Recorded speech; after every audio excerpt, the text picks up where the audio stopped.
அருகே பட்டாசு ஆலையில் தீ விபத்து நேரிட்ட நிலையில் தொழிலாளி படுகாயமடைந்தார்.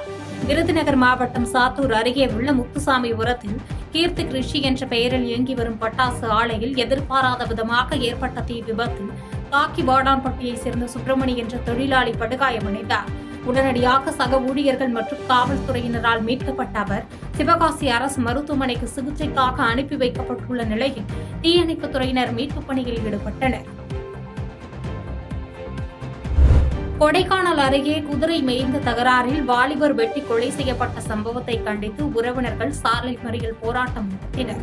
திண்டுக்கல் மாவட்டம் கொடைக்கானல் அருகே உள்ள பூம்பாறை மலை கிராமத்தில் விவசாய தோட்டத்தில் குதிரை மேய்ந்தது தொடர்பான முன்விரோதத்தில் ரகு என்பவர் ராமர் மற்றும் பிரசாந்த் ஆகிய இருவரையும் அரிவாளால் சரமாரியாக வெட்டியதாக கூறப்படும் நிலையில் இதில் ராமர் சம்பவ இடத்திலேயே உயிரிழந்தார். படுகாயமடைந்த பிரசாந்த் மருத்துவமனையில் தீவிர சிகிச்சை பெற்று வருகிறார். இவ்வழக்கில் முக்கிய குற்றவாளி சரணடைந்த போதிலும் மற்றவர்களையும் உடனடியாக கைது செய்ய வேண்டும் மற்றும் முறையாக நடவடிக்கை எடுக்கவில்லை என கூறி பாதிக்கப்பட்ட இளைஞர்களின் உறவினர்கள் மற்றும் அப்பகுதி மக்கள் பூம்பாறை சாலையில் தொடர் மறியல் போராட்டத்தில் ஈடுபட்டதால் அப்பகுதியில் பதற்றம் நிலவியது. காவிரி விவகாரத்தில் பேச்சுவார்த்தையால் எந்த பலனும் இல்லை என அதிமுக முன்னாள் அமைச்சர் ஆர்.பி. உதயகுமார் விமர்சித்துள்ளார். மதுரையில் இது தொடர்பாக பேசி வீடியோ வெளியிட்டுள்ள அவர், காவிரி மேலாண்மை வாரியம் உத்தரவிட்டும் தமிழகத்திற்கு தண்ணீர் தர கர்நாடகா மறுத்து வரும் நிலையில் முதலமைச்சர் விஜய் கர்நாடகாவிற்கு சென்று பேச்சுவார்த்தை நடத்துவது எந்த பலனும் தராது என விமர்சித்தார். நீதிமன்றத்தின் வாயிலாக மட்டுமே இதற்கு தீர்வு காண முடியும் என்று கருத்து தெரிவித்த ஆர்.பி. உதயகுமார், தமிழகத்தின் உயிர்நாடி பிரச்சனையில் மௌனம் காப்பது டெல்டா விவசாயிகளை பாதிப்பதாக குற்றம் சாட்டினார். ஒரு முதல்வர் கர்நாடகாவுக்கு செல்லுகிறாரா இல்லையா? அங்கே இருக்கிற முதல்வர் டி.கே. சிவகுமார் இந்த செய்தியை உறுதிப்படுத்துகிறார். ஆகவே தமிழகத்தின் உயிர்நாடி பிரச்சனைக்கு வாய் திறக்க மாட்டேன் என்று ஒரு அமைச்சர், சம்பந்தப்பட்ட அமைச்சர் வாய்ப்பூட்டு சட்டம் போட்டதை போல பாய்ந்து ஓடுகிற காட்சி நம்மை அதிர்ச்சிக்கு உள்ளாக்கி இருக்கிறது. இதை நாம் எங்கே போய் சொல்வது? பொறுத்திருந்து பார்ப்போம். கடிதம் எழுதிவிட்டு தூங்க போய் விடுவாரா? பேச்சுவார்த்தையில என்ன பலன் கிடைக்கும் என்று நமக்கு தெரியவில்லை.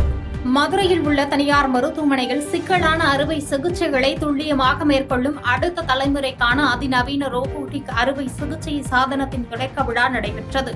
பிரபல நடிகர்கள் விஜய் ஆண்டனி மற்றும் பிரசாந்த் தியாகராஜன் ஆகியோர் குத்துவிளக்கேற்றி தொடங்கி வைத்த இந்நிகழ்ச்சியில் நவீன மருத்துவ தொழில்நுட்பங்கள் மற்றும் இளைஞர்கள் உடல்நலம் காக்க வேண்டியதன் அவசியத்தை நடிகர் விஜய் ஆண்டனி செய்தியாளர்களுக்கு அளித்த பேட்டியின் போது எடுத்துரைத்தார்.